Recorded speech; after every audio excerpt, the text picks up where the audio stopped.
Hello दोस्तों, नमस्कार। स्वागत है आपका हमारे यूट्यूब चैनल उत्तराखंड जी के वेरी इजी ट्रिक्स में। और आज की इस वीडियो में हम बात करेंगे उत्तराखंड परीक्षावाणी क्लास 14 के बारे में।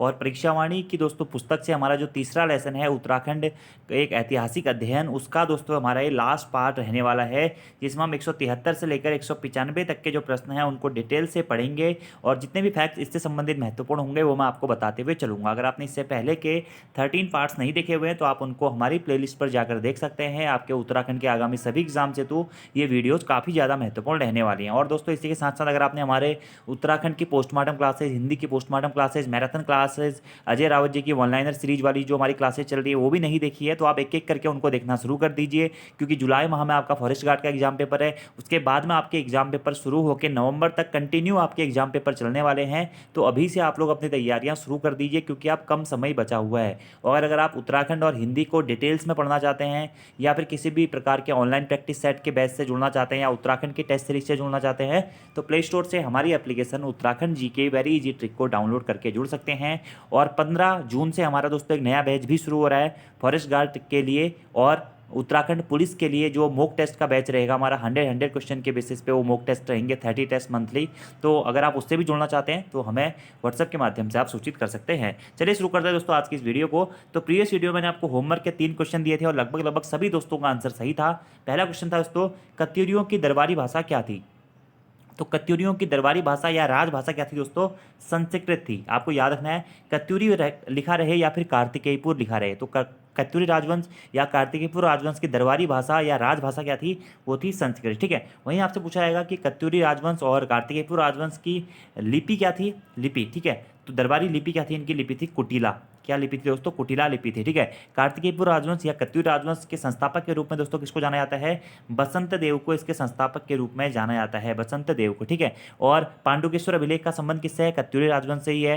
कंडारा अभिलेख का संबंध भी, और चंपावत के कालेश्वर मंदिर से हमें एक ताम्रपत्र मिला है उसका संबंध भी, और बागेश्वर अभिलेख का संबंध भी दोस्तों हमारा कार्तिकेयपुर राजवंश या कत्यूरी राजवंश से ही माना जाता है। और उत्तराखंड पर शासन करने वाली प्रथम ऐतिहासिक शक्ति के रूप में भी हम कार्तिकेयपुर राजवंश या कत्यूरी राजवंश को ही जानते हैं। तो प्रश्न अलग अनेकों बनते हैं कि उत्तराखंड पर शासन करने वाला प्रथम ऐतिहासिक राजवंश कौन सा था? वो था हमारा कार्तिकेयपुर राजवंश या कत्यूरी राजवंश। वहीं प्रथम राजनीतिक राजवंश पूछेगा तो कौन सा था? कुडिंद राजवंश था। ठीक है।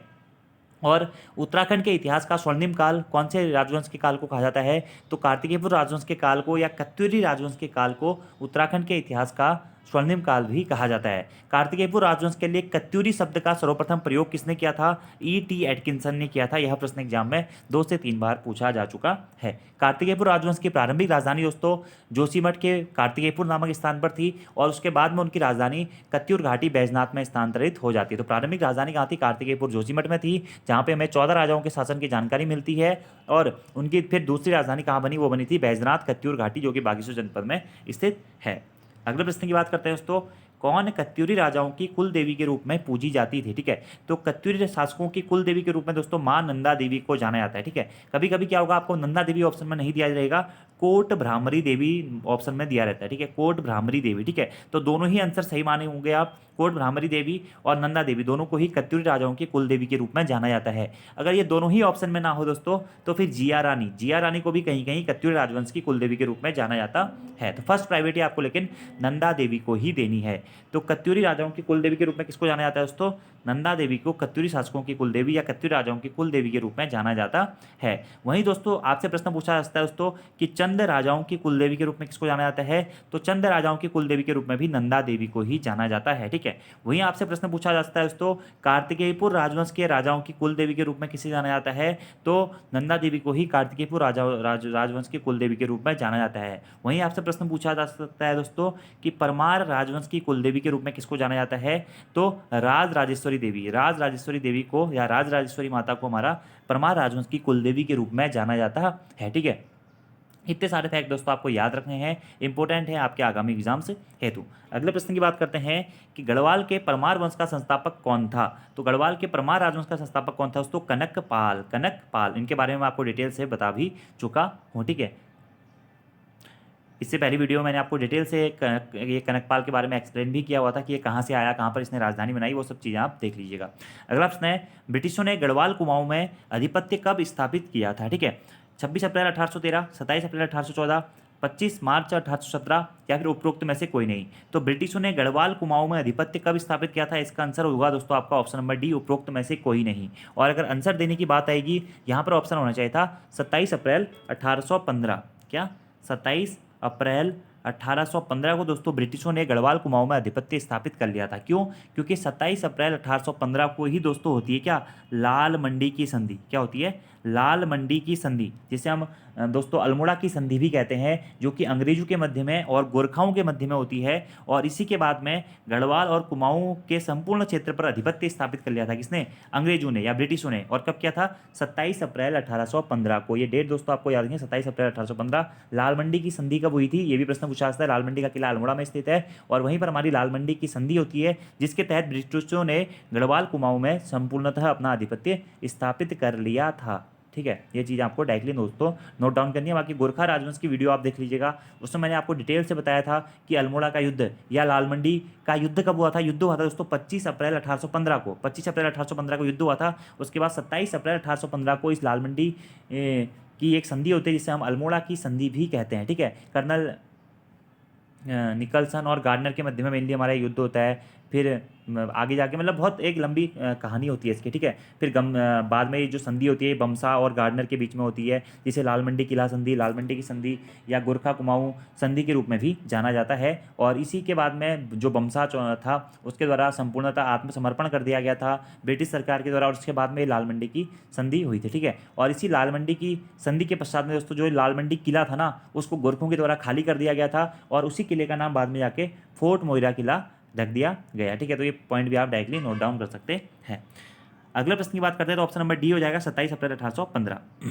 अगला प्रश्न है, कुली बेगार आंदोलन कहाँ शुरू हुआ था? तो मैंने आपको बता रखा है दोस्तों, बागेश्वर जनपद से 13 से 14 जनवरी 1921 को हमारा कुली बेगार आंदोलन की शुरुआत हुई थी। ठीक है, और कुमाऊं केसरी के नाम से बद्रीदत्त पांडे जी को जाना जाता है कुली बेगार आंदोलन का नेतृत्व करने के कारण ही। ठीक है, बागेश्वर जो कि सरयू और गोमती नदी के संगम पर स्थित है, और यहीं पर कुली बेगार संबंधी जो रजिस्टर थे वह सरयू नदी और गोमती नदी के संगम पर बहा दिए गए थे। इसी आंदोलन को हम कुली बेगार आंदोलन के नाम से जानते हैं, और डिटेल्स में इनके बारे में मैं आपको पहले क्वेश्चन में बता चुका हूँ। ठीक है, इसी लेसन में।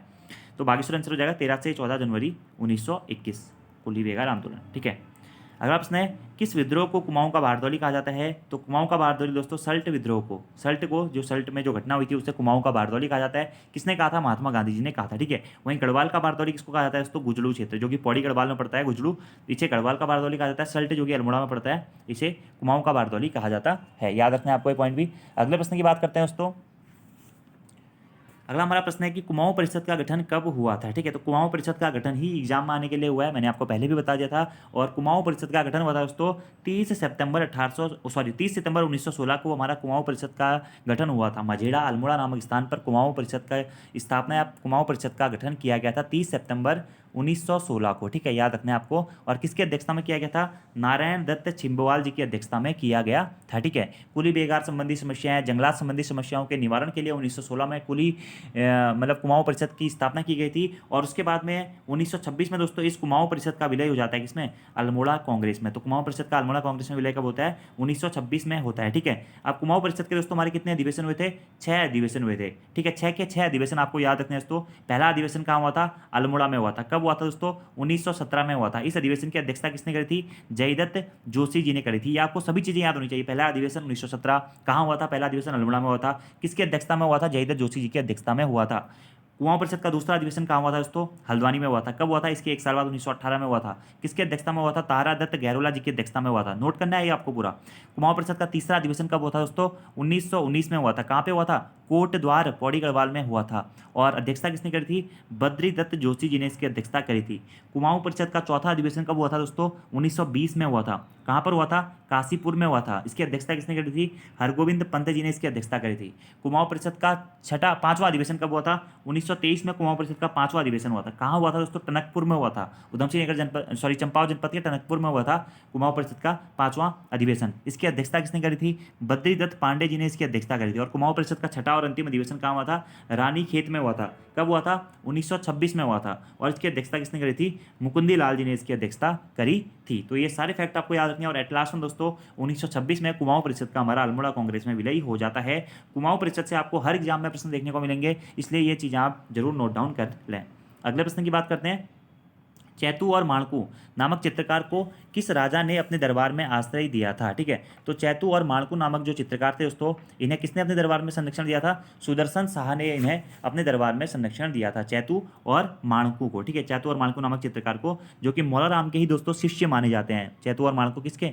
मौलाराम के शिष्य माने जाते हैं। और इन्हें किस राजा ने अपने दरबार में शरण दी थी? सुदर्शन शाह, जो कि परमार राजवंश के 55वें और टिहरी रियासत के संस्थापक या प्रथम राजा थे। ठीक है, आपको याद रखना है। और चैतू जो थे वह जो चैतू थे इसमें से, यह कृष्ण लीलाओं के चित्रण पर ख्याति प्राप्त थी इनको, यानी कि कृष्ण लीलाओं पर अधिक चित्रण करते थे चैतू। ठीक है, और चैतू की मतलब 13 चित्रों की एक रुक्मणी हरण चित्रमाला वाराणसी कला भवन में भी सुरक्षित है। ठीक है, तो रुक्मणी हरण चित्रमाला किसकी है? प्रश्न पूछा जाता है, चैतू की है। ठीक है, चैतू और माणकू कौन थे? एग्जाम में प्रश्न पूछा गया दोस्तों, ये कौन थे? चित्रकार थे। कौन थे? चित्रकार थे। ठीक है, वहीं माणकू का जो गीत गोविंद का चित्रण और आंख मिचोली, गीत गोविंद और आंख मिचोली दो इनके प्रसिद्ध रंगीन चित्र माने जाते हैं। ये पॉइंट भी आपको डायरेक्टली नोट डाउन करना है। तो चैतू के संबंध में आपको रुक्मणी हरण चित्रमाला ये याद रखना है, और माणकू के संबंध में गीत गोविंद और आंख मिचोली आपको याद रखना है। किस राजा ने अपने दरबार में इनको संरक्षण दिया था दोस्तों? तो सुदर्शन शाह ने इन्हें अपने दरबार में संरक्षण दिया था।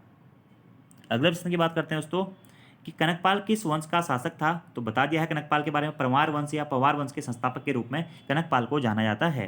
अगला प्रश्न है, टिहरी रियासत के अंतिम राजा कौन थे? ठीक है, तो टिहरी रियासत के अंतिम राजा दोस्तों कौन थे? हमारे मानवेंद्र शाह टिहरी रियासत के अंतिम राजा थे। ठीक है, परमार राजवंश के 60वें तथा टिहरी रियासत के 6ठे नंबर के राजा थे। कौन? हमारे मानवेंद्र शाह। और मानवेंद्र शाह के बारे में डिटेल से मैं आपको बता चुका हूँ। ठीक है, और उसके बाद में ये विधायक भी रहे थे कुछ समय तक। ठीक है, इनके समय पे हमारा कीर्तिनगर विद्रोह हुआ था, सकलाना विद्रोह हुआ था। ठीक है, ये चीज़ें मैं आपको बता चुका हूँ। बाकी अगर हम बात करें मानवेंद्र शाह की, तो 1946 से लेकर ये हमारे 1 अगस्त 1949 तक शासन रहे थे। जब भारत आज़ाद हुआ था उस टाइम पे टिहरी रियासत के शासक मानवेंद्र शाह ही थे, और इनके समय पर ही 1947 में शांति रक्षा अधिनियम लाया गया था। इनके समय पर ही सकलाना विद्रोह हुआ था। इनके समय पर ही कीर्तिनगर आंदोलन हुआ था। इनके समय पर ही दोस्तों 1 अगस्त 1949 को टिहरी रियासत का भारतीय संघ में विलय हुआ था।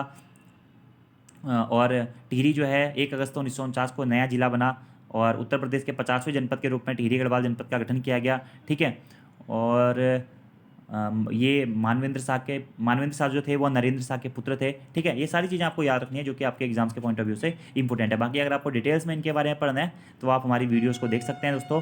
और ये सांसद भी रहे थे, लगभग सबसे अधिक बार ये सांसद रहे थे। ठीक है, ये चीज़ें आपको याद रखनी है। अगले प्रश्न की बात करते हैं, उत्तराखंड में डोलापाल के आंदोलन के प्रणेता कौन थे? तो बहुत बार बता चुका हूँ, दयानंद भारती। ठीक है, अगला प्रश्न है, प्राचीन साहित्य में कुमाऊं क्षेत्र को क्या कहा जाता था? तो प्राचीन साहित्य में दोस्तों पूछा गया कि कुमाऊं क्षेत्र को क्या कहा जाता था? तो मानसखंड कहा जाता था। ठीक है, स्कंद पुराण में मेनली कुमाऊं क्षेत्र को मानसखंड कहा गया, और वहीं प्राचीन साहित्य में गढ़वाल क्षेत्र को क्या कहा जाता था? गढ़वाल क्षेत्र को केदारखंड कहा जाता था। डिटेल्स में बता चुका हूँ। अगला प्रश्न है, कार्तिकेयपुर वंश का संस्थापक कौन था, या फिर कत्यूरी राजवंश का संस्थापक कौन था? तो ये भी प्रश्न दोस्तों मैं आपको डिटेल्स में बहुत बार बता चुका हूँ। बसंत देव या वासुदेव या बसंतन देव दोस्तों हमारे क्या थे? कार्तिकेयपुर राजवंश के संस्थापक थे। कौन? बसंत देव। ठीक है, अब कब हुई थी इस राजवंश की स्थापना? कहीं 745 ईस्वी लिखा जाता है, कहीं दोस्तों 1053 ईस्वी लिखा जाता है। तो ये भी आप डायरेक्टली नोट डाउन कर सकते हैं। प्रारंभिक राजधानी कार्तिकेयपुर राजवंश की कार्तिकेयपुर जोशीमठ में थी। उसके बाद में उनकी राजधानी बैजनाथ कत्यूर घाटी स्थानांतरित कर दी जाती है। ये भी आपको याद रखना है। राजभाषा संस्कृत थी, मैंने आपको बता दिया। लिपि कुटिला थी। ठीक है, और वहीं अगर हम बात करें कार्तिकेयपुर राजवंश में, तो 3 परिवारों के कुल 14 शासकों ने इसमें शासन किया था। प्रथम परिवार बसंत देव का परिवार था, जिसमें 5 राजा थे।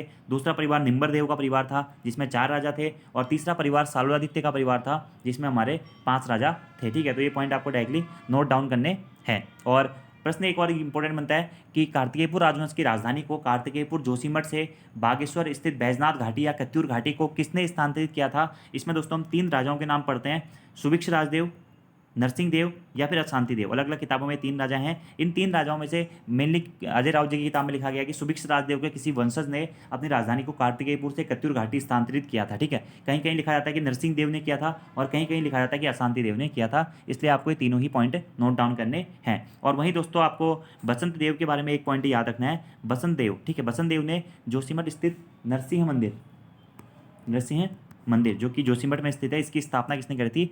बसंत देव के द्वारा ही की गई थी। ठीक है, और ललितादित्य मुक्तापीठ में हमारा ये हमें पॉइंट देखने को मिलता है। ठीक है, अगले प्रश्न की बात करते हैं, भारत जब आज़ाद हुआ था यानी कि 15 अगस्त 1947 को भारत आज़ाद हुआ था, उस टाइम टिहरी रियासत का शासक कौन था या राजा कौन था? तो मैंने आपको बता ही दिया दोस्तों कौन थे, मानवेंद्र शाह। मानवेंद्र शाह इस टाइम पे हमारे टिहरी रियासत के शासक थे, ठीक है, जब भारत आज़ाद हुआ था। और जब टिहरी रियासत का भारतीय संघ में विलय हुआ उस टाइम पे भी मानवेंद्र शाही हमारे शासक थे। अगला प्रश्न है दोस्तों हमारा कि कालसी अभिलेख किस वंश से संबंधित है, ठीक है। तो कालसी अभिलेख दोस्तों हमारा किसका अभिलेख है? इससे पहले ही मैंने आपको बताया हुआ है डिटेल्स में कालसी अभिलेख के बारे में। तो अशोक का अभिलेख है, ठीक है, अशोक का अभिलेख है कालसी अभिलेख, जो कि 257 ईस्वी पूर्व का अभिलेख है। और अशोक मौर्य, तो किस वंश से संबंधित है?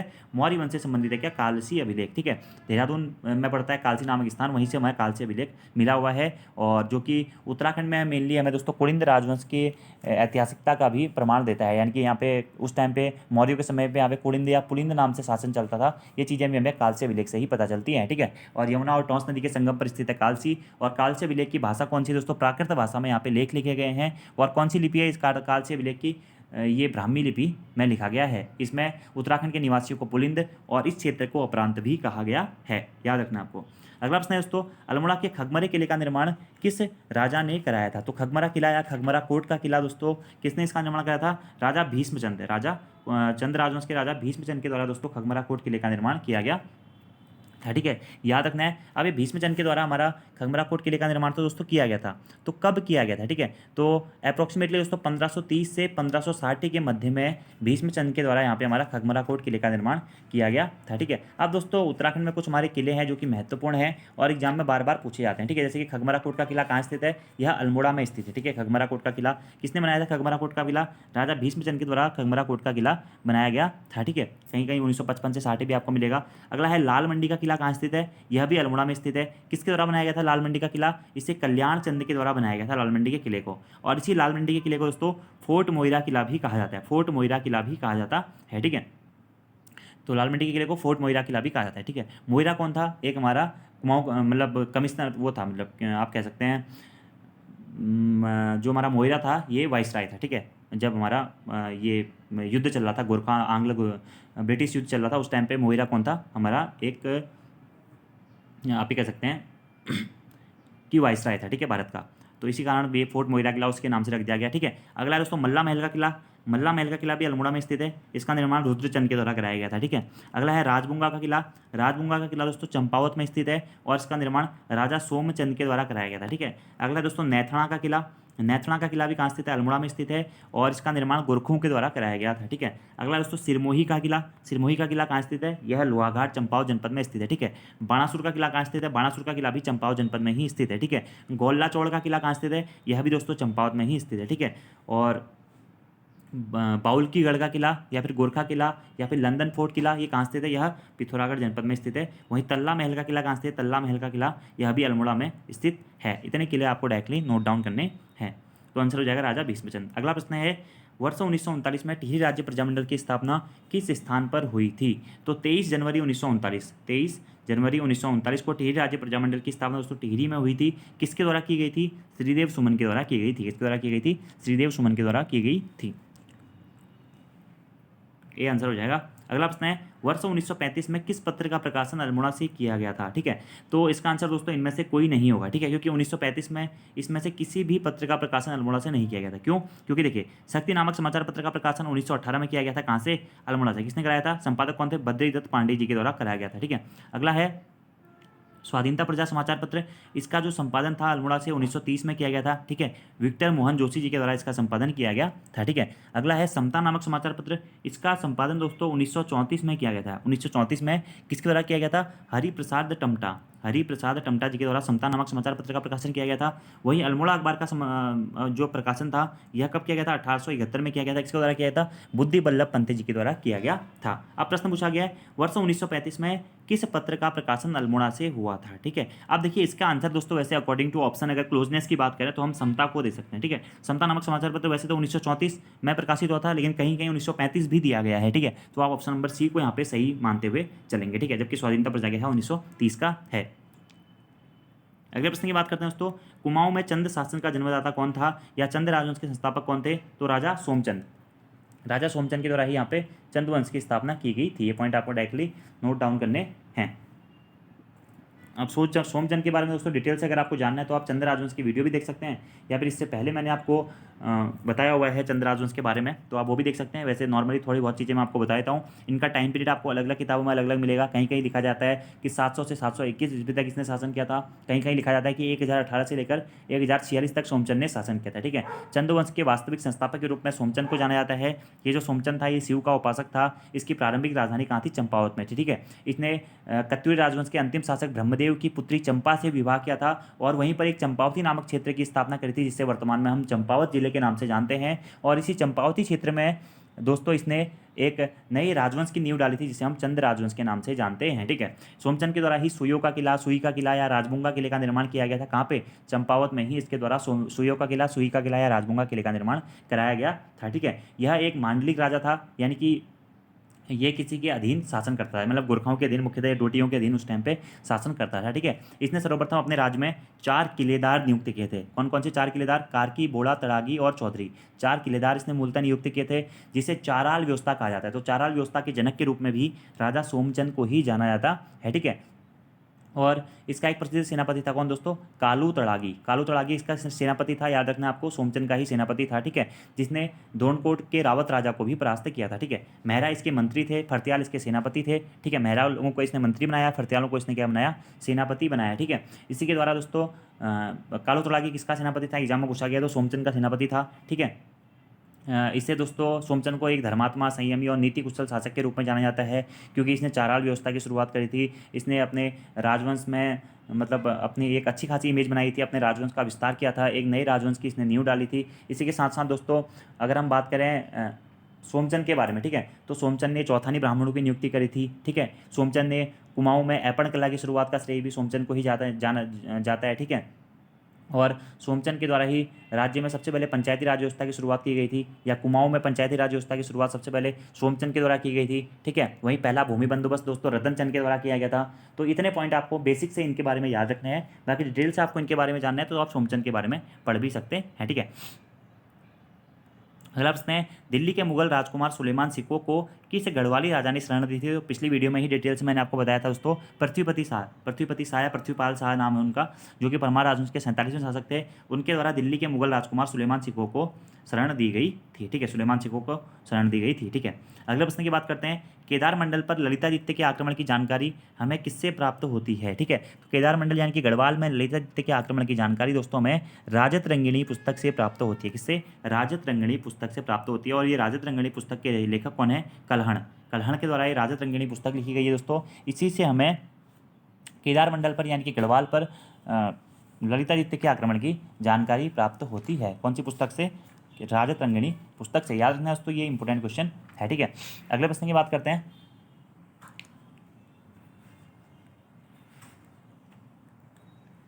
और एक और पॉइंट यहाँ पे हमें पॉइंट ये मिलता है दोस्तों कि ललितादित्य मुक्तापीठ और यशोवर्मन के मध्य में एक युद्ध हुआ था। कब? 745 ईस्वी में। ठीक है, और इसकी जानकारी हमें राजत रंगिणी पुस्तक से ही मिलती है। ठीक है, और ये ललितादित्य मुक्तापीठ का ही दोस्तों एक सामंत था उत्तराखंड में, बसंत देव, जिसके द्वारा उसके बाद में यहाँ पे कार्तिकेयपुर राजवंश की नींव भी रखी जाती है।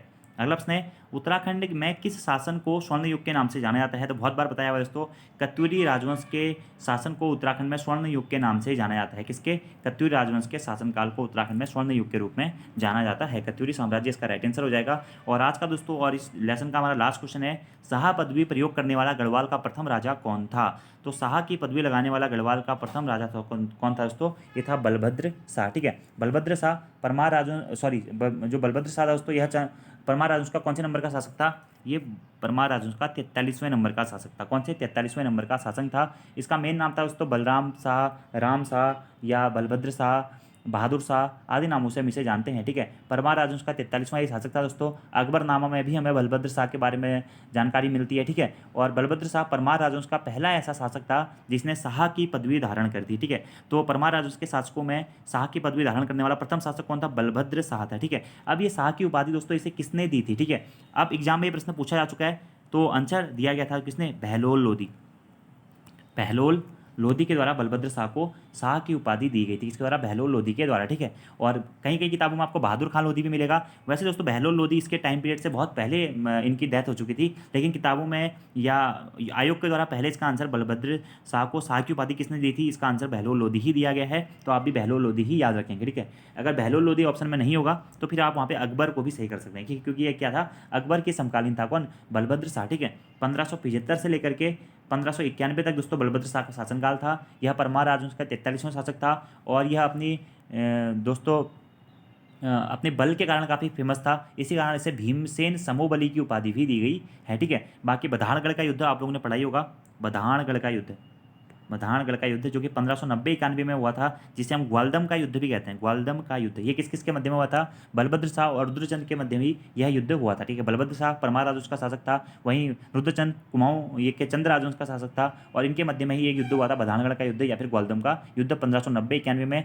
जिसमें चंद्र राजवंश का जो राजा था रुद्रचंद के प्रमुख सेनापति पुरुषोपंत की हत्या हो जाती है, यानी कि पुरुषोपंत मारा जाता है, ठीक है। और इस युद्ध में मुख्यतः हमारी चंद्र राजवंश की हार हुई थी और बलभद्र शाह की इसमें विजय हुई थी, किसमें, बधानगढ़ के युद्ध में या फिर ग्वालदम के युद्ध में, ठीक है। और 1581 में अकबर के खिलाफ कटिहार के विद्रोह में भी दोस्तों बलभद्र शाह ने कटिहारों का साथ दिया था, ठीक है। तो ये चीज़ें आपको बलभद्र शाह से मोटी मोटी याद रखनी है। बाकी डिटेल्स में आपको बलभद्र शाह को पढ़ना है तो आप हमारे जो प्लेलिस्ट पे अजय रावत जी की वीडियो बनी हुई है, डिटेल्स में मैंने वहाँ पे आपको सब चीज़ें पढ़ाई हुई है, वो वीडियोज़ को देख सकते हैं। बाकी दोस्तों आज हमारा ये तीसरा लेसन भी कंप्लीट हो जाता है, तो आपको ये पूरा लेसन कैसा लगा आप जरूर बताइएगा, और इस सीरीज़ को आगे कंटिन्यू रखा जाए या ना रखा जाए ये भी आप जरूर बताइएगा, क्योंकि बहुत कम व्यूज इन वीडियोज़ में आ रहे हैं दोस्तों। अगर आप लोग ऐसे ही अगर सपोर्ट नहीं करेंगे तो मुझे फिर ये सीरीज़ बंद करके फिर कुछ और सीरीज़ चालू करने की सोचनी पड़ेगी। लेकिन मैं अपनी तरफ से जितना भी एक्सप्लेन हो सकता है उतना ज़्यादा से ज़्यादा आपको एक्सप्लेन करने की कोशिश कर रहा हूँ। तो आप लोग भी प्लीज़ सपोर्ट कीजिए, चैनल की वीडियोस को ज़्यादा से ज़्यादा शेयर कीजिए, अपने दोस्तों के साथ में शेयर कीजिए, और पुरानी वीडियो जरूर देख लीजिएगा। आपके एग्जाम्स के लिए आपकी वो वीडियो बहुत ज़्यादा महत्वपूर्ण रहने वाली है। धन्यवाद।